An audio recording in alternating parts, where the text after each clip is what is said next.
नमस्कार दोस्तों, मेरी कहानी का शीर्षक है जैसे को तैसा। किसी नगर में एक बनिया रहता था।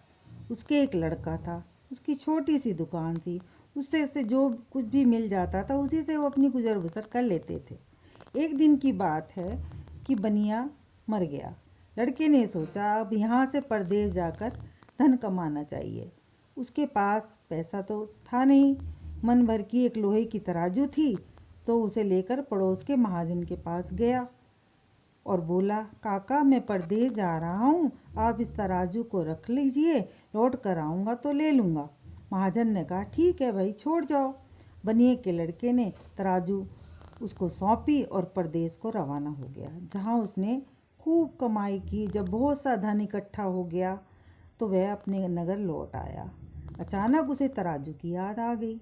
वह महाजन के पास गया और बोला, काका मेरी तराजू दे दीजिए। तराजू बढ़िया थी। महाजन को लालच आ गया।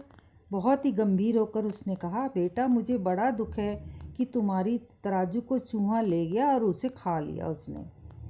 बनिए का लड़का बड़ा चतुर था, समझ गया कि महाजन की नीयत में खोट आ गया है। उसने आगे कुछ कहना ठीक नहीं समझा और चुपचाप घर चला आया। कुछ दिन बाद वे महाजन के पास जाकर बोला, काका मैं गंगा नहाने जा रहा हूँ, जरा अपने लड़के को मेरे साथ भेज दीजिए, थोड़ी देर में लौट आएंगे। महाजन तैयार हो गया। उसने अपने लड़के को बुलाकर कहा, इसके साथ चले जाओ। दोनों लड़के चल दिए। आगे जाकर बनिए के लड़के ने क्या किया, महाजन के लड़के को एक कोठरी में बंद करके ताला लगा दिया और घर वापस आ गया। महाजन ने उसे अकेला देखा तो पूछा, मेरा लड़का कहाँ है? तुम्हारे साथ तो गया था वो। बनिए के लड़के ने मुंह बनाकर उत्तर दिया, क्या बताऊं काका, हम दोनों जा रहे थे, अचानक एक चील आई और आपके लड़के को उठाकर ले गई और खा गई। महाजन को तो काटो खून नहीं।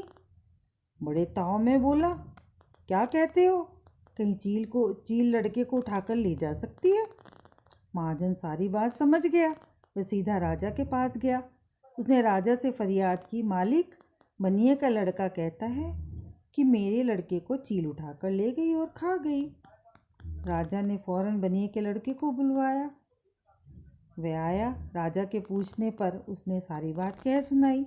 सुनकर राजा को बहुत हंसी आई। उसने महाजन से कहा, ये ठीक ही तो कहता है, जहाँ चूहा एक मन लोहे की तराजू को ले जाकर खा सकता है, तो वहाँ चील भी तो तुम्हारे लड़के को ले जाकर खा सकती है। महाजन के सामने अब कोई चारा नहीं था। उसने तराजू लाकर बनिए के लड़के को दे दी। बनिए के लड़के ने महाजन के लड़के को लाकर उसके हवाले कर दिया। तो बच्चों, इस कहानी का जो शीर्षक है वो सार्थक है, जैसे को तैसा। जो आदमी जितना चालाक होता है तो उसे चालाकी से काटा जा सकता है।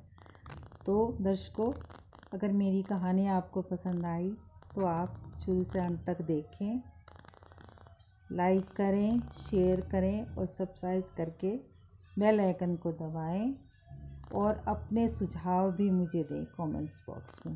धन्यवाद।